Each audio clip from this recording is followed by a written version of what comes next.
और इस बीच आपको बता दें कि लोकसभा की कार्रवाई को स्थगित कर दिया गया है। दोपहर 12 बजे तक सदन की कार्रवाई स्थगित कर दी गई है। विपक्ष के हंगामे की वजह से ये कार्रवाई स्थगित हुई है। कोरोना और चीन पर लोकसभा में जबरदस्त हंगामा हुआ। लगातार विपक्ष ये मांग कर रहा है कि सरकार द्वारा कारगर कदम नहीं उठाए जा रहे हैं। रक्षा मंत्रालय, उपभोक्ता मामले, खाद्य और सार्वजनिक वितरण चलाने में सहयोग प्रदान करें।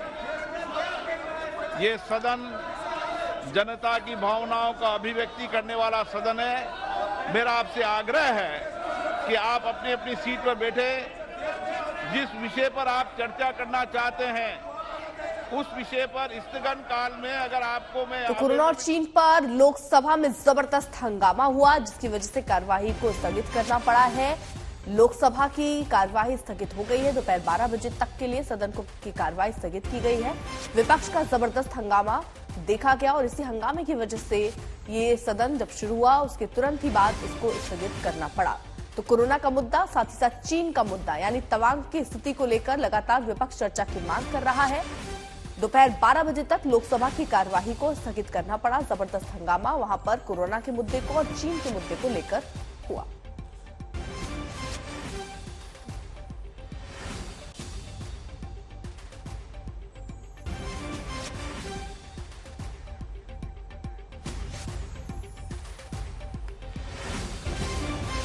स्वास्थ्य मंत्री द्वारा लिखे गए चिट्ठी पर जयराम रमेश ने सवाल उठाए हैं। ये लगातार कांग्रेस की ओर से मांग की जा रही है कि आखिरकार सरकार अब तक संक्रमण से क्यों नहीं रोकथाम के कदम उठाती है।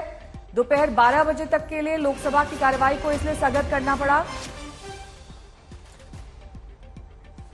कोरोना संक्रमण पर जयराम रमेश का स्वास्थ्य मंत्री के पत्र पर सवाल उठा। आपको बता दें, स्वास्थ्य मंत्री की तरफ से राहुल गांधी और अशोक गहलोत को एक चिट्ठी लिखी गई थी, जिसमें भारत जोड़ो यात्रा को अगर जरूरत पड़े देश हित में तो रोकने की भी बात थी और उसके अलावा कोरोना के नियम का पालन करने की बात इस चिट्ठी में लिखी गई थी। और अब स्वास्थ्य मंत्री की चिट्ठी पर जयराम रमेश का ये जवाब आया है।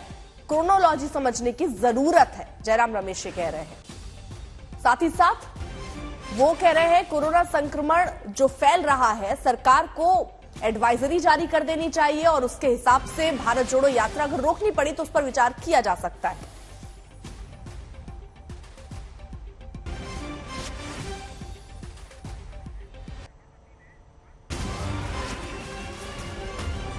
आज सुबह जब दोनों सदनों की कार्यवाही शुरू हुई, लोकसभा और राज्यसभा दोनों में स्पीकर मास्क पहने हुए दिखाई दे। राज्यसभा के सभापति ने मास्क पहनने की अपील भी की। इससे जाहिर तौर पर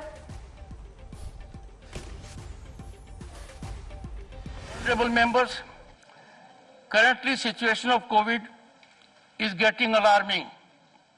We need to be vigilant and take all precautionary steps, including wearing masks, use of sanitizers, and social distancing.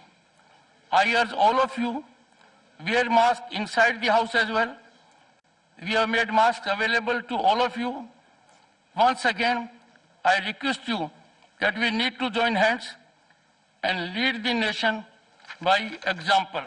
Honorable members,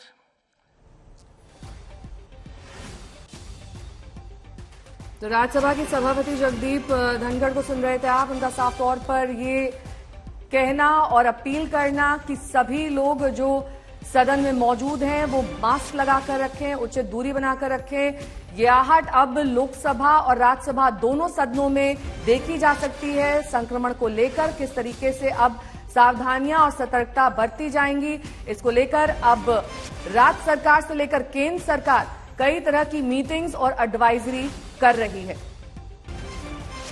3:30 बजे प्रधानमंत्री नरेंद्र मोदी एक बैठक करने वाले हैं। उसमें चर्चा होगी कि किस तरीके से ये संक्रमण भारत में पैर ना पसारे, उसकी योजना बनाई जाए।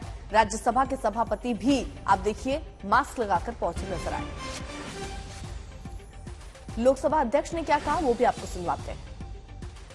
कृष्णम राजू, माननीय सदस्य, मैं आपका ध्यान विश्व के कतिपय देशों में कोविड-19 महामारी के पुनः सक्रिय होने की ओर आकर्षित करना चाहता हूं। कोविड-19 के पिछले अनुभवों को देखते हुए हमें निरंतर सतर्कता और सावधानी रखने की आवश्यकता है।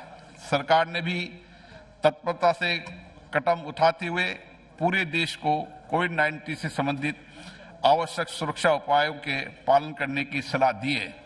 मेरा आप सभी माननीय सदस्यों आग्रह है, हम सभी उन सुरक्षा उपायों का पालन करें, मास्क का प्रयोग करें तथा इस संबंध में जन जागरूकता फैलाने में अपना योगदान दें।